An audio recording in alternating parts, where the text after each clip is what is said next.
Everyone, welcome back to life for growing. তোমাদের সকলকে জানাই শুভ সকাল। তো আজকে সকালবেলা থেকে উঠেই একটু দেরি হয়েছিল উঠতে, তো তারপরে আমি স্নান করে প্যাক মাখার জন্য দই আর যে যে জিনিসগুলো লাগবে সেগুলো আমি রেডি করে নিচ্ছিলাম। তো তারপরে অ্যালোভেরা ছিল না, আমি ছাদের থেকে অ্যালোভেরা নিয়ে নিচে ছিল মানে একদম একতলায়, ঠিক আছে, ছিল ছুরি।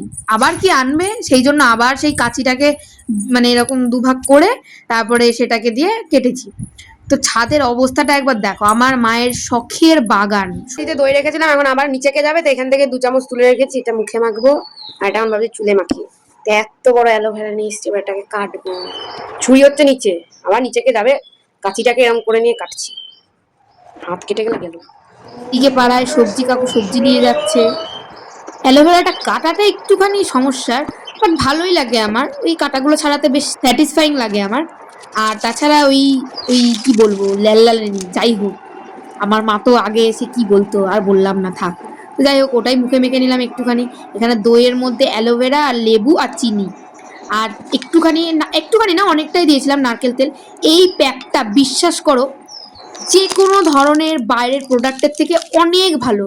একবার তোমরা ইউজ করেই হেয়ারের অবস্থা তোমরা বুঝতে পারবে। পুরো ফ্রিজ কন্ট্রোল করে, এত স্মুথ সিল্কি হয়ে যায়, মানে কি বলবো, মানে আগের চুলটা তুমি বুঝতেই পারবে মেখে।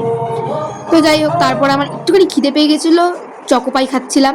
তো তারপরে পুরো হেয়ারে আমি এটাকে অ্যাপ্লাই করে নিলাম। ওয়াশের পরে তোমরা বুঝতে পারবে এটার রেজাল্টটা। এরপরে আমার ওই দোল খেলার পর ট্যান পড়ে গেছিলো, তো দই, কফি, মানে কফি আর হলুদ ভেজেছিলাম, মানে হলুদ পুড়িয়ে আর কি, সেটাই মুখে মেখে নিলাম একটা প্যাক করে।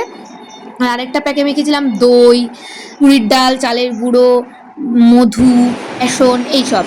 তো তারপরে দেখো স্নানের পরে পুরো আমার ট্যান উঠে গেছে। আর বিশ্বাস করো, আমার না এখন এই মানে প্রাকৃতিক জিনিসগুলোই বেশি ভালো লাগে যে কোনো ধরনের প্রোডাক্টের থেকে, কারণ এগুলোর রেজাল্টটা মানে ইনস্ট্যান্ট পাওয়া যায় সত্যি কথা বলতে। আর একদম অনেস্ট রিভিউ দেবো যে আমার কোনো প্রোডাক্ট ব্যবহার করে এতটা স্যাটিসফাইং লাগে না যতটা আমি বাড়িতে বানিয়ে প্রোডাক্টটা ইউজ করি। তো এরপরে ক্রিম আর লিপ বামটা লাগিয়ে নিলাম। তো এরপরে মনে হচ্ছিলো আবার একটা খেয়ে নিই, তো আবার আমি একটা খেয়ে নিলাম। বিকালে পড়তে গিয়ে আমার এত ফুচকা ক্রেভিং হচ্ছিলো, ফিজিক্স পড়তে পারছি না, আমার ফুচকা খাবো খাবো খাবো খাবো করে। তো যাই হোক, বাড়ি আসার সময় 40 টাকার ফুচকা কিনেছিলাম, মাকে বলেছি 2 টাকার কিনেছি। তো যাই হোক, বাড়ি এসে খেয়েছিলাম, মাকে বললাম খাবা, দিয়ে মা বললো না খাবো না। দিয়ে আমি তাও 5টা মনে হয় রেখেছিলাম। তো ভিডিও এডিট করার সময় আমার জিভ দিয়ে জাস্ট জল বেরিয়ে যাচ্ছে। তো যাই হোক, আজকের মতো এইটুকুই।